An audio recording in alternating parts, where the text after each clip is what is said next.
الحمد لله رب العالمين، والصلاة والسلام على نبينا محمد وعلى آله وأصحابه أجمعين. أما بعد، السلام عليكم ورحمة الله وبركاته.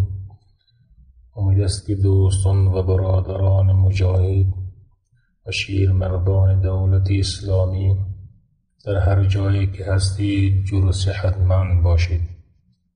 بله برادران مجاهد، بحث ما درباره فواید شجاعت و دلاوری روان بود. حال می آییم بحث خود را درباره صورتهای شجاعت و وسایلی که توسط آن شجاعت حاصل می شود ادامه می دهیم تا شود جوانان و نوجوانان امت اسلامی از صورتهایی که مربوط به شجاعت و دلاوری می شود و وسایلی که توسط آن شجاعت حاصل می شود استفاده کنند.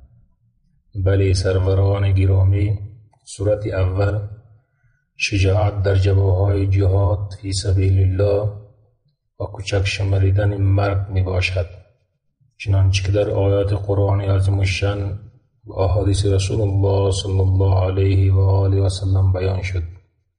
صورت دوم شجاعت در انکار کردن منکر و بیان حق می باشد، چنانچه رسول الله صلی الله علیه و آله و سلم فرموده است: افضل الجهاد کلمة عدل عند سلطان جائر، او کما قال رسول الله صلی الله علیه و آله و سلم. بهترین جهاد گفتار حق در پیشگاه حاکم ظالم می باشد. صورت سوم شجاعت در کارهایی که مستلزم برداشت خطرها و خونسردی و دلاوری است، مانند پلیس و شرطه و غیره. صورت چهارم حضور ذهن در هنگام مصیبت. یکی از بزرگترین مظاهر شجاعت حضور ذهن در هنگام مصیبت است. انسان شجاع آن است که در مواجه و روبرو شدن به کارهای ناپسند با حواس خودش پیش نمی رود، بلکه او را با وقار و ثبات مقابل می شود و با ذهن حاضر و ذهن بدون حواس عمل می کند. صورت پنجم شجاعت خودش یک نوع ادب است. مراد این است که انسان نظر خود را بیان کند و آنچه را که حق می داند مهم نیست که مردم درباره او چی فکر می کنند یا درباره او چی می گویند. پس حق را با ادب بگو هرچند که مردم درد ببیند و به خطای خود اعتراف کن هرچند که مجازات را به دنبال داشته باشد. بله سروران گرامی، وسایل و ابزار که توسط آن شجاعت حاصل می شود عبارتند: اول توسل به الله متعال با دعا و ذکر فراوان، چنانچه الله متعال در کلام خویش می فرماید: اعوذ بالله من الشیطان الرجیم، یا ایها الذین آمنوا اذا لقیتم فئة فاثبتوا واذكروا الله كثيرا لعلكم تفلحون.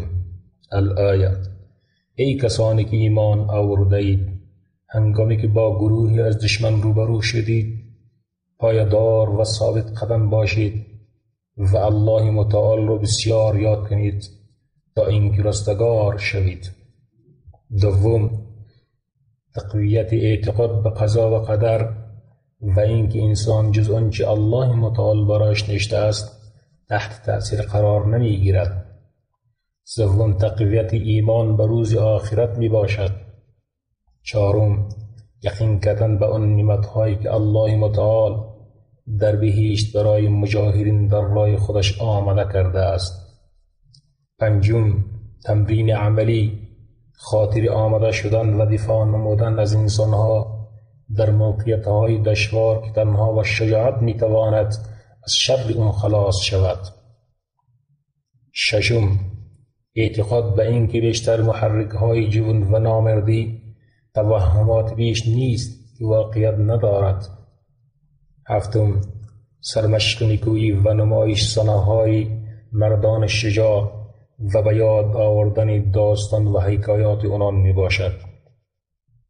هشتم تشویق نمودن مردان شجاع و ترغیب مجاهدین به صفت شجاعت و دلاوری.